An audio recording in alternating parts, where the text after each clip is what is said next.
I haven't talked about this in a minute, and the question came up in the Martial Arts Nerds group over on Facebook. So I figured I will treat this as a Q&A segment and answer this on video, as kind of a update, addendum, revisiting of the topic since it's been quite a while. So generally speaking, the question was more or less, hey, I thought martial arts was kind of about, a weaker person being able to defeat a larger person through use of technique. And the short answer is, nah, not really. On the one side, like if you actually go back historically through things that we would consider martial arts, and I'm not even necessarily talking like the full spectrum of all military arts, but if we're just going back through hand-to-hand combat, most of the time what we are seeing is not actually a lot of if you are a smaller, weaker person, you go against a bigger person, you will win. In fact, we rarely see that through old text. Most of that is like 20th century stuff that started popping up when martial arts started being heavily commercialized. And clearly I'm not against the commercialization of martial arts. I just don't want to see it degraded, and I don't think it is helpful if we spread lies about things. So let's first talk about kind of a couple of the grains of truth here. So yes, to a degree, developing skill and technique will allow you to do things that bigger unskilled people or lesser skilled people will not be able to do, and therefore you will have an edge. However, we see over and over and over again big people dominating little people, even when there is a skill gap. There are some very funny videos out there of like Shaquille O'Neal doing pretty well against a trained MMA fighter, and it was a friendly match, but still the fact is that the guy is so big that it's really, really hard to move him and really hard to affect him. And then when we look at combat sports have weight classes for a reason. In fact, we just recently saw Canelo go up against a larger opponent, and while Canelo is still one of the best in the game, he absolutely lost his match against the larger opponent simply because it's inertia. And that's really, really what it comes down to. It's basically inertia. Yes, if all things are equal, the bigger person has a natural advantage. If all things are not equal, it's up in the air. However, the fact is that a bigger person is going to be able to absorb force better. A bigger person is going to be able to generate force better, right? This is just basic force, momentum, collision mechanics, basic physics stuff. And in the original post, the Art of War was cited. And the Art of War is, of course, talking about armies, larger forces and smaller forces and things like that. And there are some actually astounding stories of smaller forces defeating larger forces. However, they are rare, and they usually employ either incredible deceptive trickery or some very, very, very cunning tactics. And again, it is not to say that a larger person cannot lose to a smaller person. They can, and it has been proven time and time again that it can, and is even perhaps likely to happen, especially if the skill gap is large enough. But we have to understand that at the end of the day, we just can't beat physics, and just basic inertia it's a pain to get around.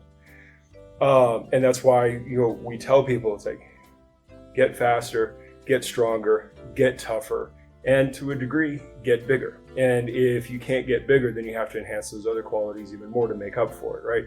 And so it becomes a balancing act.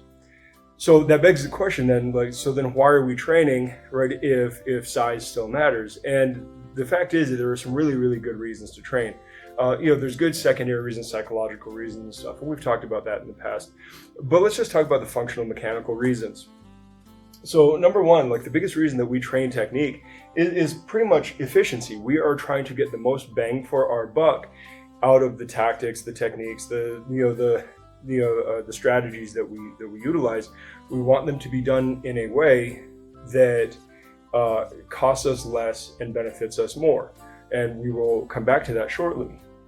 Now, the other thing that training is doing is, remember how we're talking about trained versus untrained, or higher trained versus lower trained. We are talking about building your toolbox and understanding how to use those tools. And I have talked about that a lot. You got to understand, right? You can't fix a problem without the right tools. You have to have the right tools in your employ.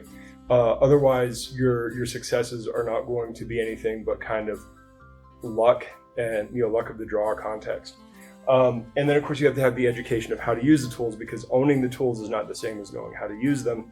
And so training technique is basically teaching us what the tools are and how to use them. And that is a very, very important part of it, because just in general, you don't want to try to use a hammer as a screwdriver. It's not that it absolutely can't be done. It is that it is one of the least efficient ways to do that job. So it is important to have the right tools for the job. And then again, like I said, we come down to cost benefit. And cost benefit, right? What we're really dealing with is risk management and effect optimization, right? So cost benefit it's a relationship, it's a ratio. And what we are always trying to do is reduce the cost as much as possible and increase the benefit as much as possible. And it creates this ratioed relationship. And right, so when we're talking about risk management, what we're talking about is not just cost, but also mitigating unexpected costs.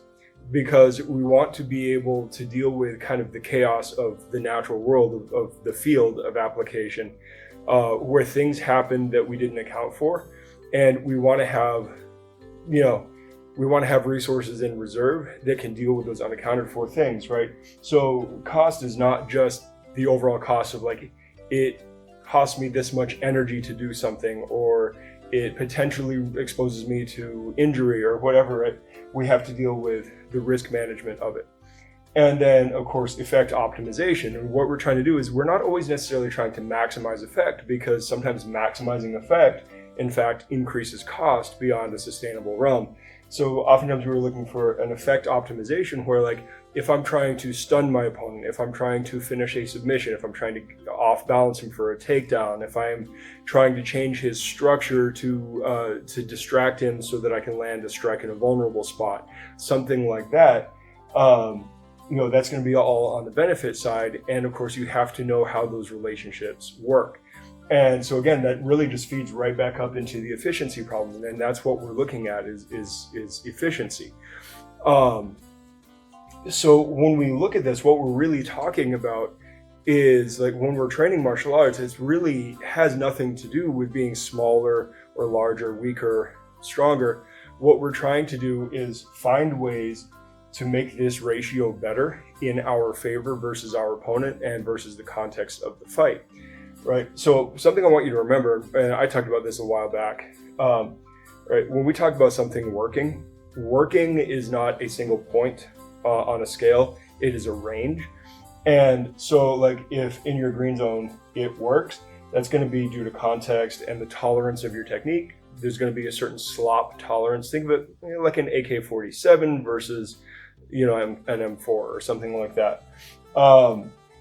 You have to have a little bit of slop. It allows, tolerance for slop. It allows you to manifest the technique in a broader range of contexts, and it makes it work just a little bit better. Now, do you want to practice in the narrow band where it is most optimal? Yeah, of course you do.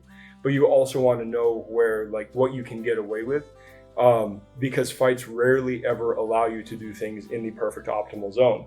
And then, of course, it doesn't work is a range as well on either side. And generally speaking, it's going to be a much larger range, right? Because all techniques are kind of specific solutions to specific problems. So that's kind of like that's kind of the long and short of it. I mean, we can get more granular, but it's really not that important to here. What we're really looking at, and like why we train these arts, why we train these techniques, is for efficiency and understanding the right tools for the job and how to use them. And that's really the point of it. Does that mean that if your skill level is here and your opponent's skill level is here, does that mean that they still have the advantage? Well, if you start taking in other qualities than than just size into an equation, you can start creeping that up, and it may never get to exact, and it may never surpass, but you give yourself a better chance, right?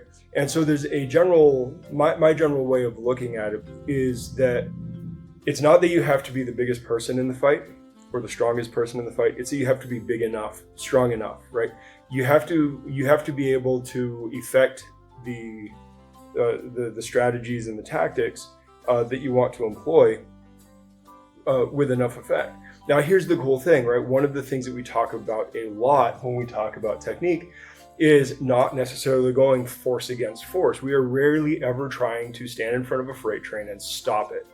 Most of the time, we're trying to not get hit by the freight train, and we're trying to hit the freight train in vulnerable spots, because that just makes it easier and more efficient for us to take it out, right? We know that getting hit costs us fatigue, and fatigue makes us less capable of doing the job. And of course, damage and injury, right? Which of course also contribute to that. We also know that trying to force a technique, this is especially pertinent for grappling, we know that trying to force a technique through somebody's strength, trying to overcome their strength, that's like lifting weights in the middle of a match. That doesn't make sense to do. You don't really want to try to be directly resisting your opponent's force. You want to be trying to find a way to get around it. Now, the cool thing is, if a force is going this way, well, you just don't stand in front of it. You go to another angle and try to come at it from some other side. And it makes it a little easier. Now, there are cool tricks you can do to employ your force in multiple planes or multiple directions at once, which makes it harder for the guy to fight against. It makes it harder for him to defend and all that. And that's cool too. That's a little more advanced. Not super advanced or anything. None of this is particularly advanced.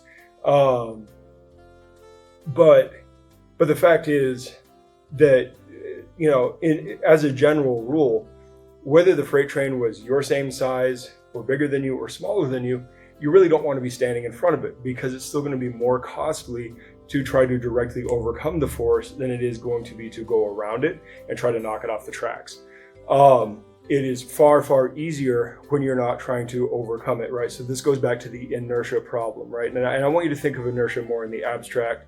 Yes, we're talking about objects at rest and in motion, tending to stay as such, and motion usually is in a vector state, meaning it is moving in a direction, which basically means pick a different direction, any other direction than standing right in front of it.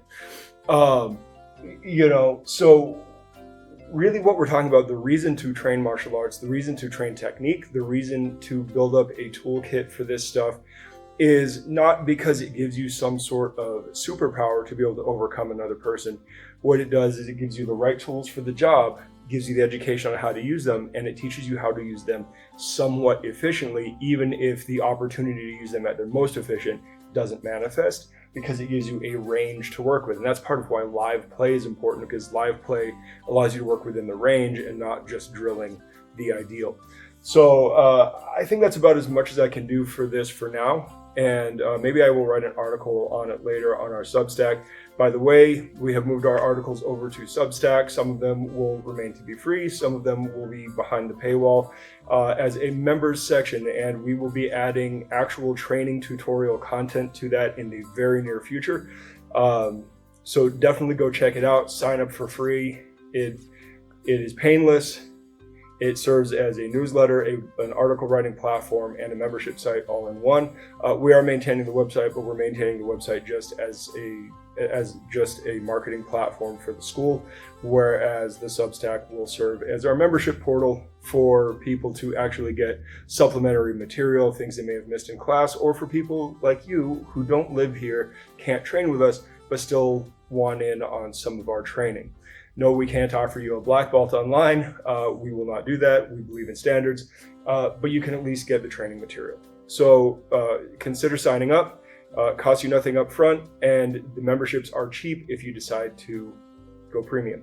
So I will talk to you guys later, and good journey. Hey, thanks for watching. Like, subscribe, share, do all the other social media stuff. You can check out our other socials as well as take a look at some of the merchandise that we have for offer in the links below. And if you happen to be in the Phoenix metro area, stop in, come in for a class, come in just to say hi. We'd love to meet you. Until next time, good journey.